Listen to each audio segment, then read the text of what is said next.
नमस्कार, मैं प्रवीण अलावत हूं। आप 90 डिग्री देख रहे हैं। मोहनलाल बडोली और रॉकी मित्तल पर हिमाचल प्रदेश में जो सामूहिक दुष्कर्म का मामला दर्ज हुआ है वो आज पूरे दिन भर छाया रहा और इसको लेकर अलग अलग प्रतिक्रियाएं हैं। अब वो निकलकर सामने आ रही हैं। जहां खुद पर लगे आरोपों पर सफाई देते हुए मोहनलाल बडोली ने ये कहा कि ये सब षड्यंत्र है और वो पूरी तरीके से बेकसूर हैं।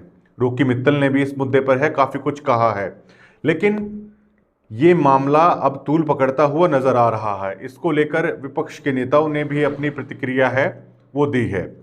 लेकिन एक बड़ा सवाल ये खड़ा हो रहा है कि जब जब बीजेपी के दिग्गज नेताओं पर इस तरह के आरोप लगे हैं तो क्या उन आरोपों के बाद किसी ने भी नैतिकता दिखाते हुए किसी भी महत्वपूर्ण पद से इस्तीफा दिया भी है या नहीं दिया? सबसे पहले आपको पता होगा बीजेपी के प्रदेश अध्यक्ष होते थे सुभाष बराला।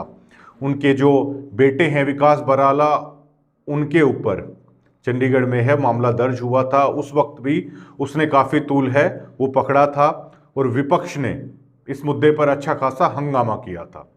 उस मामले में भी अभी जांच चल रही है। लेकिन क्या उस वक्त सुभाष बराला ने अपने पद से इस्तीफा दिया? और दूसरा मामला जो खेल मंत्री संदीप सिंह थे उस वक्त, और उनका मामला तो अपने आप में शायद देश भर के इस तरह के मामलों में सबसे अनूठा वो कहा जाएगा, क्योंकि उनके लिए तो मुख्यमंत्री ने विधानसभा में ये तक कह दिया था कि केवल आरोप लगाने मात्र से दोष वो सिद्ध नहीं हो जाता। और बिल्कुल उन्होंने कह दिया था कि वो संदीप सिंह से वो बिल्कुल इस्तीफा वो किसी भी हाल में वो नहीं लेंगे। शायद ही कभी ऐसा हुआ होगा कि इस तरह के किसी महिला ने किसी राजनेता पर आरोप लगाए हैं और उन आरोपों पर विधानसभा में इस तरह का स्टैंड जो सत्तासीन पार्टी वो दिखाए।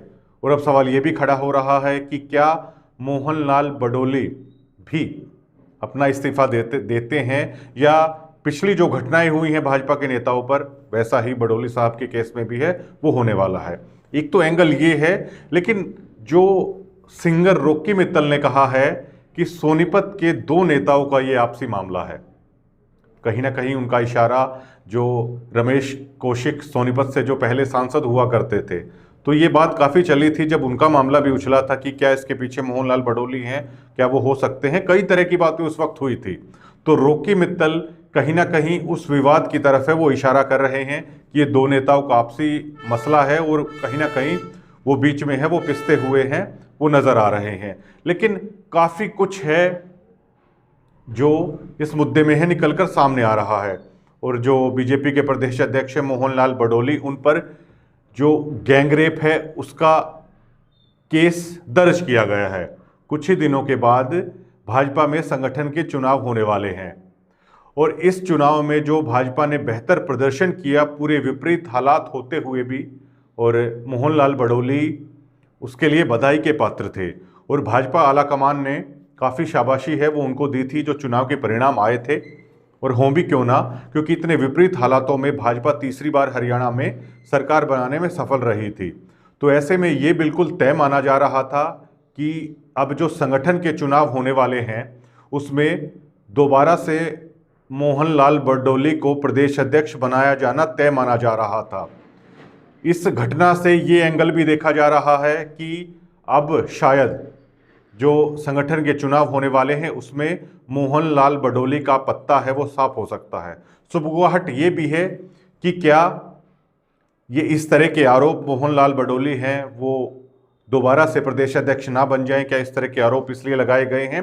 कई सारी चीज़ें वो निकलकर सामने आ रही है। हमने कल भी खबर में ये कहा था, काफ़ी बातें अभी जो इस मामले के बाद वो निकलकर वो सामने आएंगी।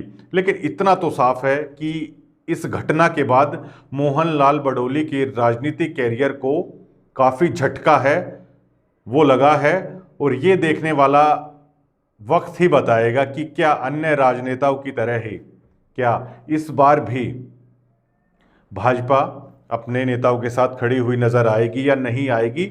और वैसे अक्सर पहले राजनीति में देखा जाता था कि इस तरह के जब आरोप नेताओं पर लगते थे तो नैतिकता के आधार पर वो इस्तीफा दे देते थे। लेकिन भाजपा के किसी भी नेताओं में इस तरह की बातें वो नज़र वो नहीं आ पा रही हैं हाल फिलहाल। तो अब देखते हैं, ये मामला वैसे काफ़ी तूल पकड़ेगा, लगातार अलग अलग प्रतिक्रियाएं हैं अब इस मुद्दे पर हरियाणा में राजनेता देते हुए नजर आ रहे हैं। लेकिन जो संगठन का चुनाव होने वाला है उसमें शायद मोहन लाल बडोली का पत्ता है अब साफ सा हो गया है। शुक्रिया।